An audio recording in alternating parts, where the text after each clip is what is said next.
साथियों नमस्कार। पटना बिहार से मैं अमिताभ कुमार दास, आईपीएस 94 बैच, और आप देख रहे हैं मेरा अपना यूट्यूब चैनल दास बोले बिंदास। क्योंकि जब बुज़दिलों ने मुंह में दही जमा लिया हो तो दास का बिंदास बोलना जरूरी हो जाता है। साथियों, खबर यह है कि पलटू राम चपरासी अपने मालिक माफिया डॉन अनंत सिंह के घर पहुंच गया है। अब इस वीडियो को आप आखिर तक दिल थाम कर देखिए। साथियों, कल की तारीख थी 9 सितंबर सन 2024 और कल एक अजीबोगरीब वाकया हुआ। हमारे मुख्यमंत्री जो है नीतीश कुमार, जिन्हें पूरी दुनिया पलटू राम के नाम से जानती है, पूरे लाव लश्कर के साथ, गाड़ियों के काफिले के साथ, एक केंद्रीय मंत्री ललन सिंह के साथ लदमा गांव पहुंच गए। और ये लदमा गांव है पटना जिला के बाढ़ थाने में। और लदमा गांव में वो किसी महापुरुष के घर नहीं पहुंचे थे, माफिया डॉन अनंत सिंह के घर पहुंचे थे। अनंत सिंह और पलटू राम का रिश्ता काफी पुराना है और पलटू राम अनंत सिंह के आज्ञाकारी चपरासी हैं। ये पूरा मामला आपको पता होगा। सन 2019 की बात है। बाढ़ की एएसपी हुआ करती थी श्रीमती लिपि सिंह। वो 2016 बैच की आईपीएस अधिकारी हैं। लिपि सिंह ने अनंत सिंह के लदमा स्थित पुस्तैनी घर पर छापेमारी की और एक AK-47 AK-47 बरामद किया। अनंत सिंह दिल्ली भाग गया, उसे दिल्ली में ही सरेंडर किया। बाद में उसको पटना लाया गया और 5 साल तक बेऊर जेल में वो बंद रहा। उस केस में अनंत सिंह को लोअर कोर्ट ने, निचली अदालत ने 10 बरस की कैद की सजा सुनाई। अनंत सिंह मोकामा का विधायक था। 10 साल की कैद की सजा मिलने के बाद उसकी विधायकी खत्म हो गई और उसके बाद जो उपचुनाव हुआ उसमें उसकी पत्नी नीलम देवी मोकामा की विधायक चुनकर आई। लेकिन जब ये मामला पटना हाई कोर्ट में पहुंचा तो पटना हाई कोर्ट ने लगभग 1 महीने पहले अनंत सिंह को सबूत के अभाव में रिहा कर दिया और अनंत सिंह मूंछ पर ताव देते हुए जेल से बाहर आ गया। अब ये अजीबोगरीब बात है कि जिस केस में एक आईपीएस अधिकारी ने AK-47 बरामद किया था, उस केस में सबूत के अभाव में रिहाई हो जाती है। इसकी वजह मैंने पता की तो ये निकली कि पलटू राम ने पुलिस अधिकारियों को और सरकारी वकीलों को आदेश दे दिया था कि किसी भी हाल में अनंत सिंह के खिलाफ कोई सबूत कोर्ट में पेश नहीं किए जाएं। तो जब सबूत ही पेश नहीं किए गए तो रिहाई हो गई।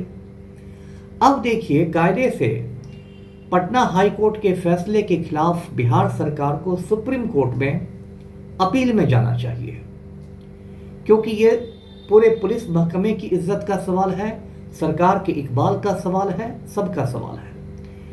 लेकिन पलटू राम खुद अनंत सिंह के गिरोह में शामिल हो चुके हैं, इसलिए उनके रंग ढंग से लगता नहीं कि बिहार सरकार इसमें सुप्रीम कोर्ट में कोई भी अपील दायर करेगी। उसके बाद 4-5 दिन पहले अनंत सिंह मुख्यमंत्री आवास जो है पटना में, यानी कि एक अणे मार्ग, उसमें पहुंचा। मूंछ पर ताव देते हुए पलटू राम ने उसकी अगवानी की और काफी देर तक दोनों की बंद कमरे में गुफ्तगू हुई।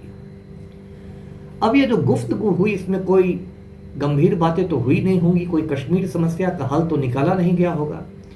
गुफ्तगू यही हुई होगी कि 2025 के चुनाव में जदयू का टिकट मोकामा से अनंत सिंह को दिया जाए। अनंत सिंह ने ऐसा हुक्म दिया होगा, पलटू राम ने उसका हुक्म माना होगा और कोई चारा नहीं है पलटू राम के पास।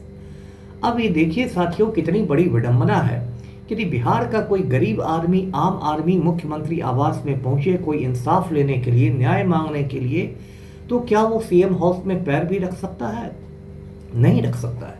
सीएम हाउस के गेट पर ही जो संतरी रहते हैं वही उस गरीब आदमी को गालियां देकर और 4 डंडे मार के वहां से भगा देंगे।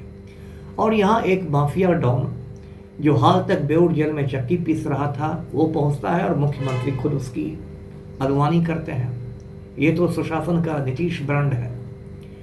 और कल तो पलटू राम पूरे लाव लश्कर के साथ, गाड़ियों के काफिलों के साथ, सरकारी सुरक्षा कर्मियों के साथ, केंद्रीय मंत्री के साथ ललन सिंह के यहाँ पहुंच गए। अब ये देखिए, कितना बड़ा खेल बिहार में चल रहा है। जब 5 साल तक अनंत सिंह बेऊर जेल में बंद भी था, तब भी उसको जेल में सारी सुविधाएं मिली हुई थी। उसको जेल में मोबाइल की सुविधा मिली हुई थी।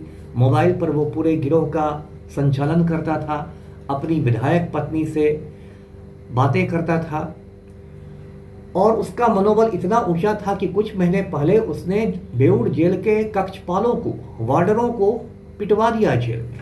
इस बात को लेकर पटना में बेऊर थाना है, उसमें एक एफआईआर भी हुआ, प्राथमिकी भी हुई और उस एफआईआर में अनंत सिंह को नामजद अभियुक्त बनाया गया। लेकिन चूंकि पलटू राम ही अनंत सिंह के गिरोह में शामिल हो चुके हैं, इसलिए उस एफआईआर पर पुलिस ने कोई एक्शन नहीं लिया। आपको सब मालूम हुआ कि किस तरह से इधर घटना चक्र बदला है। अनंत सिंह की जो पत्नी है नीलम देवी, वो राजद की विधायक है, लालटेन छाप पर उसने चुनाव जीता था।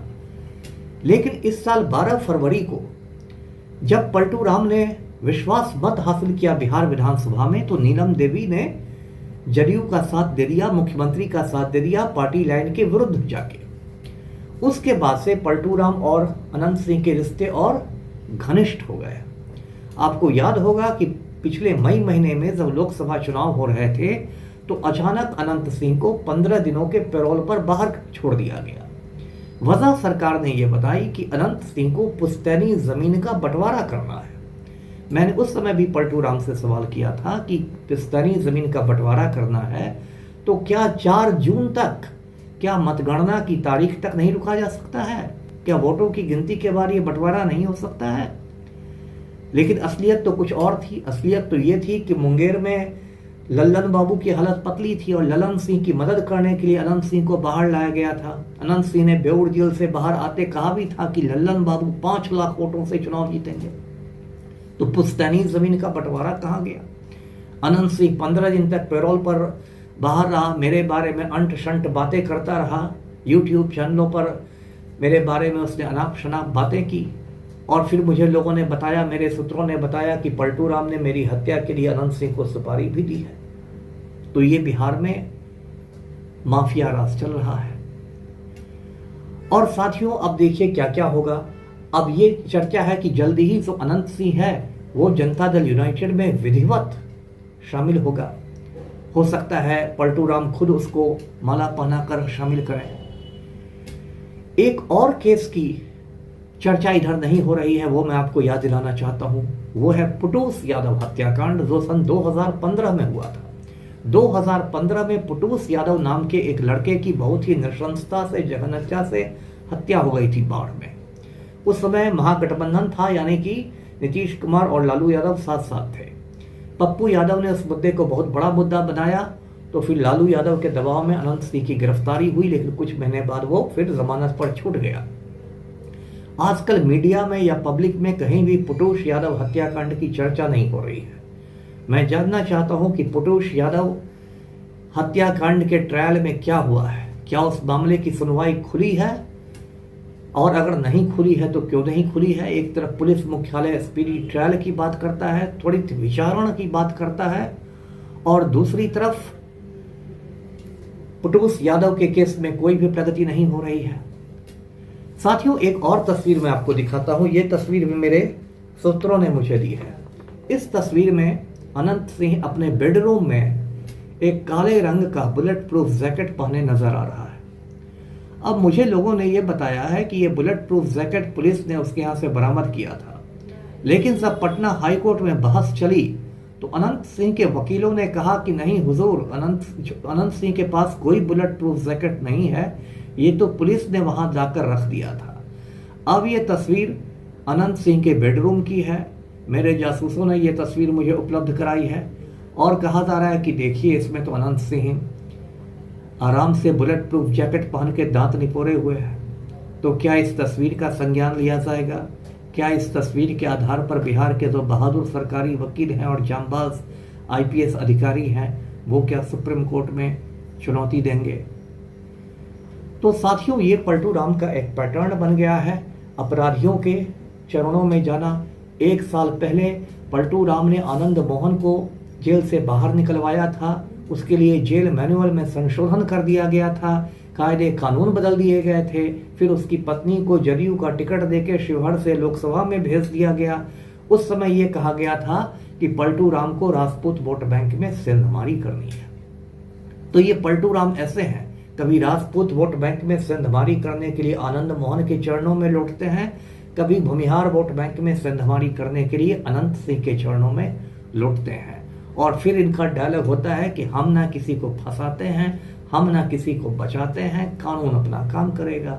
अपराध पर तो हमारा जीरो टॉलरेंस है। और बिहार के आईएएस और आईपीएस जो हैं वो मर्दाना कमजोरी के शिकार हो गए हैं। वो इतने नामर्द, नपुंसक, बुजदिल, रीढ़ विहीन, कायर हो गए हैं कि उनकी औकात नहीं है अनंत सिंह को टच करने की। तो यही बिहार का रोना है। वीडियो को लाइक कीजिए, शेयर कीजिए और चैनल को सब्सक्राइब कीजिए। धन्यवाद। जय हिंद।